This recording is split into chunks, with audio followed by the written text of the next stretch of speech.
So these 84 asanas, which are the तो ये 84 आसन जो कि बुनियादी योगासन है, ये 84 तरीके हैं शरीर को एक मार्ग बनाने के। असल में हर किसी को सारे 84 आसन करने की जरूरत नहीं है, केवल एक ही आसन काफी है। आमतौर पर हठ योगी हठ योग को अपनी मुक्ति का मार्ग बनाने वाले समर्पित हठ योगी सिर्फ एक आसन का अभ्यास करते हैं, बस एक आसन। एक सोचने वाले दिमाग के लिए यह समझना मुश्किल है कि कोई इंसान अपना सारा जीवन एक खास तरीके से बैठने की कोशिश में क्यों बिताएगा। लेकिन अगर आप ठीक से बैठना सीख लेते हैं, अपने शरीर को बस ठीक तरह से रखना सीख लेते हैं, तो इस ब्रह्मांड में हर वो चीज जिसे जानने की जरूरत है, आप उसे जान सकते हैं। इसे आसन सिद्धि कहते हैं। अगर आप किसी आसन में स्थिर होकर आराम से बैठ सकते हैं 2.5 घंटे तक, for 2.5 hours, तब हम कहते हैं कि आपने आसन सिद्धि प्राप्त कर ली है, यानी आप एक खास आसन में पूरी तरह आराम से और सहज हैं। यही आसन सिद्धि है। अगर आप इसे हासिल कर लेते हैं तो आपको जो भी जानने की जरूरत है, आप उसे अपने भीतर से जान सकते हैं। ऐसा कैसे हो सकता है?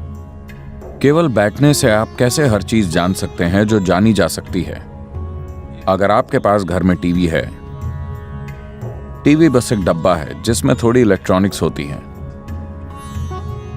लेकिन यह अपने आप में एक पूरी दुनिया बन जाता है। पूरी दुनिया इस जगह पर या इस डब्बे में आ सकती है जिसे हम टेलीविजन कहते हैं, we call it a television, simply because क्योंकि इसमें रिसीविंग का एक तरीका है। अगर आप एंटेना सही तरह से सेट कर दें, अगर इसे ठीक से एडजस्ट कर दें, तो पूरी दुनिया आ जाती है आपके घर में या इस डब्बे में। अगर ठीक से सेट नहीं है तो टीवी वही है, इसमें सब कुछ है, पर वो कुछ नहीं कर सकता। एक इंसान भी ऐसा ही होता है। एक इंसान अभी जो है वो वैसा इसी आधार पर बनता है कि उसने क्या जाना या अनुभव किया है। किसी इंसान ने क्या जाना या अनुभव किया है, सिर्फ उसकी वजह से वो वैसा बन जाता है जैसा वो है। right now you are who you आप अभी जो हैं वो अभी तक के अपने जीवन के अनुभव और बोध के कारण ही हैं। आगे भी आप उसी के मुताबिक बनेंगे जो आप भविष्य में अनुभव करेंगे। आप जो भी जानते या अनुभव करते हैं वही आपको वैसा बनाता है जैसे आप आज हैं। तो योग की पूरी प्रणाली सिर्फ अनुभव या बोध को बढ़ाने में दिलचस्पी रखती है। तो अगर आप सही तरीके से आसन में बैठते हैं, अगर आपका अलाइनमेंट सही है और अगर ये किसी तरीके से ब्रह्मांडी ज्यामिति से मिलता है, 84 अलाइनमेंट्स हैं। अगर कोई व्यक्ति इन 84 आसनों का अभ्यास करता है या सिर्फ एक आसन में महारत हासिल कर लेता है और उसके माध्यम से बाकी 83 तक पहुंचता है, then तब वो अब तक सृष्टि में हुई हर चीज को जान सकता है, क्योंकि उस सब की याददाश्त आपके शरीर के भीतर मौजूद है। हम कह सकते हैं कि एक कोड के रूप में इसे जगाया और सक्रिय किया जा सकता है। अगर ये आपसे बाहर के दूसरे आयाम को स्पर्श करती है तो आसन शक्तिशाली साधन है। योग आसन जुड़ने के शक्तिशाली साधन है। मैं नहीं चाहता कि आप योग के अर्थ को भूलें। योग का मतलब है जुड़ना। जुड़ने का मतलब है कि दो एक हो गए हैं। दो का मतलब इस अस्तित्व में सिर्फ दो ही चीजें हैं, आप और बाकी का अस्तित्व। बाकी की चीजों को आप पहचान सकते हैं ये, वो या वो के रूप में, लेकिन असल में सिर्फ दो ही हैं, आप और बाकी का अस्तित्व। क्योंकि आपके भीतर अनुभव के सिर्फ दो ही आयाम हैं। आप नहीं जानते कि इस ब्रह्मांड में ऊपर और नीचे क्या है। आप नहीं जानते कि आगे और पीछे क्या है। आप कुछ नहीं जानते। ये सब हमने अपनी सुविधा के लिए बना लिया है। अनुभव के आधार पर वास्तविकता सिर्फ इतनी है कि किसी चीज को बाहर कहते हैं और किसी चीज को भीतर कहते हैं। तो अनुभव के ये दो आयाम हैं, भीतरी और बाहरी।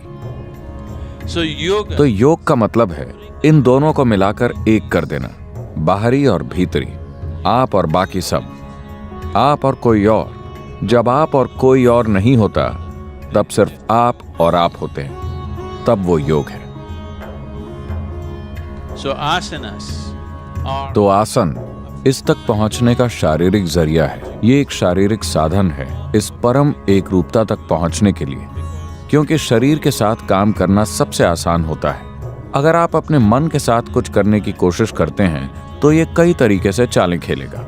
At least with the body, कम से कम शरीर के साथ आप इतना तो जानते हैं कि ये ठीक कर रहा है या ठीक नहीं कर रहा है, ये सहयोग कर रहा है या सहयोग नहीं कर रहा है। जबकि अगर मन पर बहुत ज्यादा दबाव डालते हैं तो ये आपके साथ हर तरह की चालें चलेगा। ये आपको हर तरह की चीजों पर यकीन दिला देगा और अगले ही दिन आपको धोखा दे देगा। लेकिन शरीर वैसा नहीं होता। आप इस पर यकीन कर सकते हैं। अगर आप इसके साथ समझदारी से काम करते हैं तो योगासन निश्चित रूप से परम एक रूपता की संभावना की ओर ले जाएंगे। in the meantime, इस दौरान इन आसनों के अभ्यास से, इससे पहले कि परम ज्यामिति के साथ ही अलाइनमेंट पैदा हो, एक भीतरी अलाइनमेंट पैदा होता है जिससे स्वाभाविक रूप से अच्छी सेहत, प्रसन्नता और आनंद और सबसे बढ़कर संतुलन प्राप्त होगा। संतुलन को मॉडर्न सोसाइटीज ने अनदेखा किया है और उन्हें आज इसके लिए भारी कीमत चुकानी पड़ रही है। आप चाहे जितने भी होशियार हों, आप चाहे जितने भी काबिल हों या पढ़े लिखे या योग्य हों, अगर आपके पास जरूरी संतुलन नहीं है तो आप सफल नहीं होंगे, अपने जीवन में बहुत आगे तक नहीं जाएंगे। so the most तो सफलता चाहने वाले लोगों के लिए सबसे महत्वपूर्ण चीज, चाहे वो कॉरपोरेट सेक्टर में काम कर रहे हों या वो राजनीति, सेना या किसी भी क्षेत्र से जुड़े हों, सबसे महत्वपूर्ण चीज है संतुलन। only if you have a balance, अगर आपके पास ऐसा संतुलन है जो बाहरी हालातों से नहीं बिगड़ता, सिर्फ तभी आप अपने भीतर की काबिलियत और बुद्धिमत्ता का इस्तेमाल कर पाएंगे। वरना आपके ज्यादातर शानदार गुण संतुलन की कमी की वजह से बेकार हो जाएंगे। और हठ योग का मतलब है संतुलन। means balance.